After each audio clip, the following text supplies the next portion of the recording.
Welcome back to burning issue.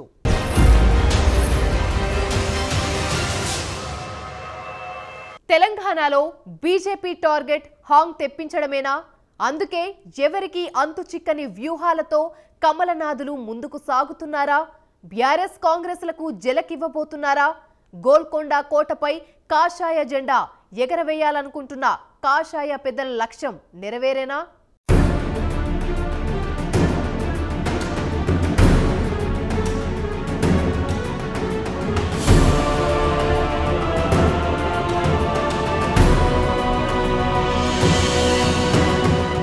వరుసగా 2 సార్లు ప్రధాని పీఠాన్ని అధిష్ఠించిన నరేంద్ర మోదీ మూడోసారి కూడా అధికారంలోకి రావడానికి తీవ్రంగా ప్రయత్నిస్తున్నారు.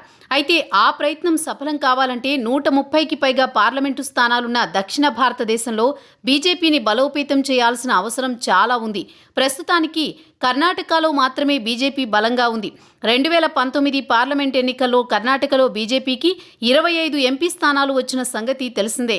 అయితే కర్ణాటకలో కూడా ఇటీవల అసెంబ్లీ ఎన్నికల్లో కాంగ్రెస్ ఘన విజయం సాధించడంతో దక్షిణాదిలో బీజేపీకి బలమున్న ఏకైక రాష్ట్రం కర్ణాటకలో కూడా బీజేపీ పరిస్థితి అంతంత మాత్రంగానే ఉందని భావించాలి. ఈ నేపథ్యంలో దక్షిణాదిలో బీజేపీ బలాన్ని పెంపొందించడం బీజేపీకి అత్యంత కీలకమని రాజకీయ విశ్లేషకులు అభిప్రాయపడుతున్నారు. అందుకోసమే ప్రధాని మోదీ దక్షిణాదిపై ప్రధానంగా దృష్టి సారించారు. మొన్నటి కర్ణాటక అసెంబ్లీ ఎన్నికల్లోనూ దాదాపు నెల రోజుల పాటు ఎన్నికల ప్రచారం చేసి బీజేపీ గెలుపు కోసం తీవ్రంగా ప్రయత్నించారు. ఆ ప్రయత్నంలో మోదీ కొంతమేరకు విజయవంతమయ్యారని చెప్పాలి. కర్ణాటక ఎన్నికల్లో బీజేపీ 36% ఓట్లు సాధించి అంతకు ముందున్న ఓట్ల శాతాన్ని కాపాడుకోగలిగింది. కానీ మరో ప్రధాన పార్టీ అయిన జేడీఎస్ తన ఓటింగ్ పర్సంటేజీని కోల్పోవడం, ఆ ఓట్లన్నీ కాంగ్రెస్ పార్టీకి జమ కావడంతో కర్ణాటక ఎన్నికల్లో కాంగ్రెస్ ఘన విజయం సాధించగలిగింది. ఏదేమైనా బీజేపీ తన బలాన్ని కాపాడుకున్నప్పటికీ జేడీఎస్ పతనంతో కర్ణాటకలో కాంగ్రెస్ ఆధిపత్యం కొనసాగుతుందనేది వాస్తవం.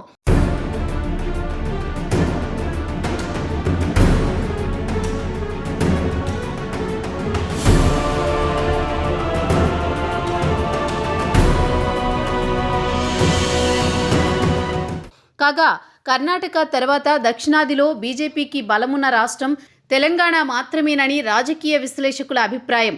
దశాబ్దాల కాంగ్రెస్ టీడీపీ పార్టీల పరిపాలనతో విసిగి వేసారిన ఆంధ్రప్రదేశ్ ప్రజలు 1998 పార్లమెంట్ ఎన్నికల్లో మూడో ప్రత్యామ్నాయ శక్తిగా కనిపించిన బీజేపీని 18% పైగా ఓట్లతో 4 ఎంపీ స్థానాలైన కాకినాడ, రాజమండ్రి, సికింద్రాబాద్, కరీంనగర్లలో గెలిపించడం అందరికీ తెలిసిన విషయమే.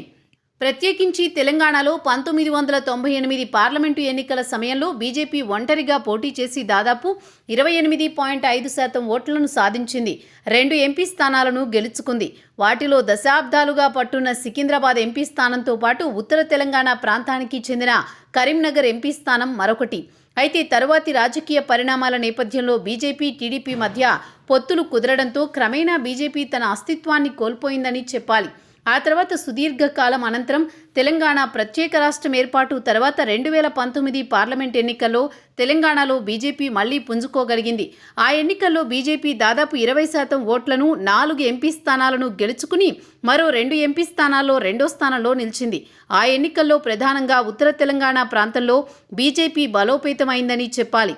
ఉత్తర తెలంగాణలో బలంగా ఉన్న మున్నూరు కాపు కులానికి చెందిన కె లక్ష్మణ్కి బీజేపీ అధ్యక్ష పదవి ఇవ్వడం వల్లే మున్నూరు కాపు కులానికి చెందిన ఓటర్లందరూ బీజేపీని సొంత పార్టీగా భావించి బీజేపీకి అండగా నిలవడంతో ఉత్తర తెలంగాణలోని ఆదిలాబాద్, నిజామాబాద్, కరీంనగర్ ఎంపీ స్థానాలను బీజేపీ గెలుచుకోగలిగిందని రాజకీయ విశ్లేషకులు అభిప్రాయపడుతున్నారు. అలాగే కె లక్ష్మణ్ సొంత నియోజకవర్గమైన సికింద్రాబాద్ ఎంపీ స్థానంలోనూ మున్నూరు కాపులు బలంగా ఉండడం వల్లే సికింద్రాబాద్ ఎంపీ స్థానాన్ని కూడా బీజేపీ గెలుచుకోగలిగిందని రాజకీయ మేధావులు అంచనా వేస్తున్నారు.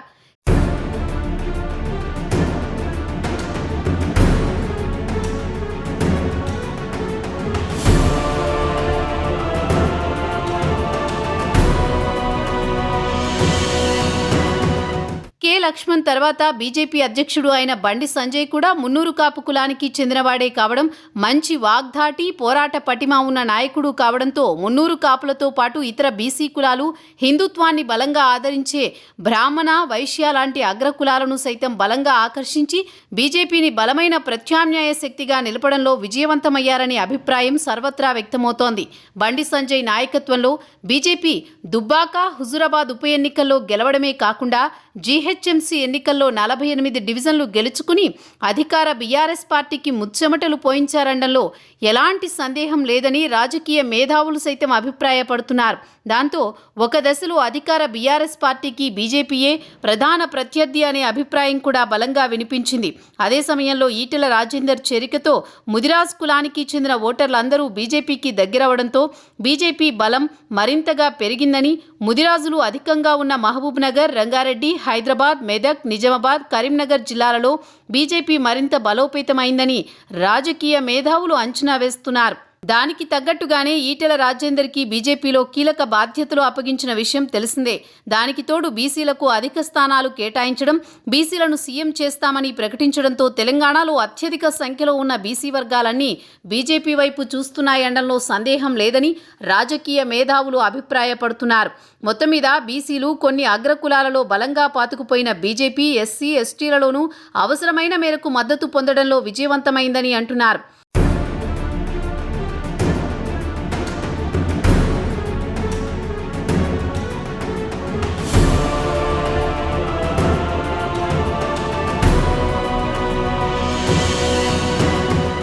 కానీ కర్ణాటక ఎన్నికల్లో కాంగ్రెస్ విజయం సాధించిన తర్వాత తెలంగాణలో రాజకీయ పరిణామాలు వేగంగా మారడం మొదలయ్యాయి. ఇతర పార్టీల నుంచి నాయకుల వలసలతో కాంగ్రెస్ పార్టీలో మంచి జోష్ నెలకొందని విశ్లేషకులు అభిప్రాయపడుతున్నారు. దాంతో ప్రధాన పార్టీలైన బీఆర్ఎస్, బీజేపీలు తమ పార్టీ నాయకులను కాపాడుకునే ప్రయత్నాలు మొదలుపెట్టాయి. బీఆర్ఎస్ పార్టీ అధికారంలో ఉండడంతో రకరకాల ప్రయోజనాలను ఎరవేసి వలసల బారి నుంచి తమ నాయకులను సమర్థంగా కాపాడుకోగలిగింది.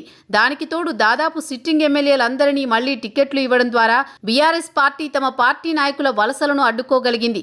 అదే సమయంలో బీజేపీ కూడా వ్యూహాత్మకంగా వ్యవహరించి తెలంగాణ బీజేపీ అధ్యక్ష పదవి నుంచి బండి సంజయ్ని తొలగించి ఆయన స్థానంలో కిషన్ రెడ్డిని టీబీజేపీ అధ్యక్షుడిగా నియమించింది.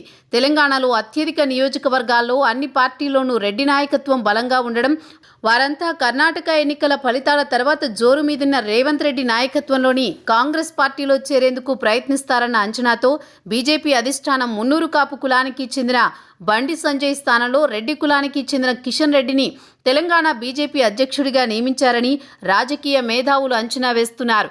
కిషన్ రెడ్డి అధ్యక్షుడిగా ఉన్నందువల్లే బీజేపీ నుంచి కేవలం రాజగోపాల్ రెడ్డి మినహా మరో రెడ్డి నాయకుడెవరూ కాంగ్రెస్లోకి వలస వెళ్లలేదని అంటున్నారు.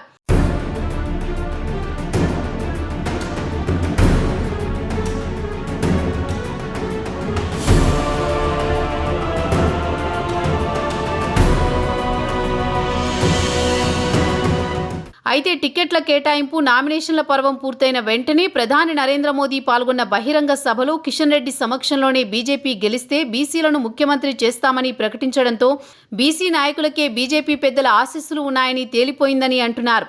మరోవైపు టికెట్ల కేటాయింపులోనూ బీసీ వర్గాలకే బీజేపీ అధిక ప్రాధాన్యత ఇచ్చిందని రాజకీయ వర్గాలు అభిప్రాయపడుతున్నాయి. అయితే ఎన్ని ఎత్తుగళ్లు వేసినప్పటికీ తెలంగాణలో అప్పుడే పూర్తి మెజారిటీ సాధించే స్థాయిలో బీజేపీ లేదని, బీజేపీకి పూర్తి మెజారిటీ రావాలంటే 2028 ఎన్నికల వరకు ఆగాల్సి ఉంటుందని రాజకీయ విశ్లేషకులు అభిప్రాయపడుతున్నారు. కానీ ప్రస్తుత పరిస్థితుల్లో తెలంగాణలో ఏ పార్టీకి పూర్తి మెజారిటీ రానివ్వకుండా హంగ్ అసెంబ్లీని సృష్టించే బలం బీజేపీకి ఉందని రాజకీయ మేధావులు అంచనా వేస్తున్నారు.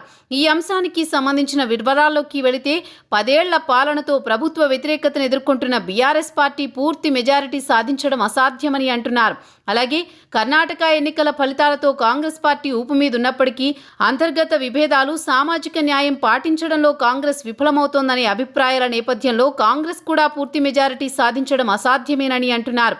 మొత్తంగా చూస్తే తెలంగాణలో కాంగ్రెస్, బీఆర్ఎస్, బీజేపీ పార్టీలు 3 గణనీయమైన సంఖ్యలో సీట్లు గెలిచే అవకాశం ఉన్నప్పటికీ ఏ పార్టీకి పూర్తి మెజారిటీ వచ్చే అవకాశం లేదని రాజకీయ మేధావులు అంచనా వేస్తున్నారు.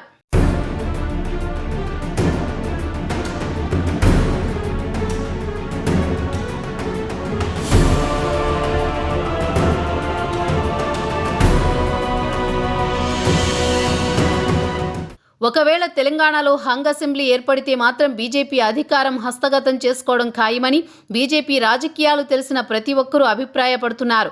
బండి సంజయ్ రాష్ట్ర అధ్యక్షుడిగా ఉంటే బీజేపీ కాంగ్రెస్తో సమాన బలాన్ని లేదంటే అంతకు మించి బలంతో ఉంటుంది. అప్పుడు 40% ఓట్లు కేసీఆర్కు దక్కినా బీజేపీ కాంగ్రెస్లకు చెరో 30% దక్కినా 10% మార్జిన్తో కేసీఆర్ బయటపడతారు. అందుకే బండిని అధ్యక్ష పదవి నుంచి తప్పించారని, దాంతో రాష్ట్రంలో బీజేపీ బలహీనపడి కాంగ్రెస్ వర్సెస్ బీఆర్ఎస్ ఫైట్ వస్తుందని, ప్రభుత్వాన్ని ఏర్పాటు చేసే మెజారిటీ ఎవరికీ రాదని కొందరు వాదిస్తున్నారు. అదే బీజేపీ కూడా బలంగా ఉంటే ప్రభుత్వ వ్యతిరేక ఓట్లు కాంగ్రెస్ బీజేపీలు పంచుకుని కేసీఆర్కు లాభం కలుగుతుందని అంటున్నారు. బీజేపీకి కావాల్సింది తెలంగాణలో హంగ్ రావడమే అని వాదిస్తున్నారు. హంగ్ వస్తే బీజేపీ జెండా గోల్కొండ కోటపై రెపరెపలాడడం ఖాయమని అంటున్నారు. నరేంద్ర మోదీ అధికారంలోకి వచ్చినప్పటి నుంచి తన అధికార బలంతో దేశంలోని ఇతర రాజకీయ పార్టీలను లోబర్చుకుంటున్నారని రాజకీయ వర్గాల్లో సర్వత్రా వినిపిస్తోంది. దానికి ఉదాహరణగా మహారాష్ట్ర, కర్ణాటక, మధ్యప్రదేశ్ తదితర రాష్ట్రాలలో ప్రతిపక్ష పార్టీల ప్రభుత్వాలను కూలదోసి బీజేపీ ప్రభుత్వాన్ని ఏర్పాటు చేయడం అందరికీ తెలిసిందే. ఈ నేపథ్యంలో తెలంగాణలో హంగ్ అసెంబ్లీ ఏర్పడితే మాత్రం అధికారం బీజేపీదేనని రాజకీయ మేధావులు అంచనా వేస్తున్నారు. చూడాలి మరి ఏం జరుగుతుందో.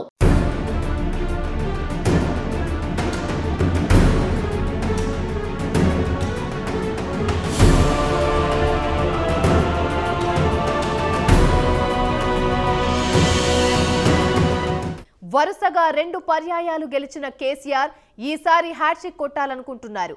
అటు కాంగ్రెస్ 3వ ప్రత్యాయంలో అయినా అధికారాన్ని ఒడిసి పట్టాలనుకుంటుంది. అయితే ఈ 2 పార్టీలకు షాక్ ఇస్తూ హాంగ్ తెప్పించేందుకు బీజేపీ వ్యూహాత్మక రాజకీయానికి తెరతీసింది. మరి కమలనాథుల వ్యూహం ఏ మేరకు వర్కౌట్ అవుతుంది అన్నది కాలమే తేల్చాలి. ఇది ఇవాల్టి బర్నింగ్ ఇష్యూ. నమస్తే.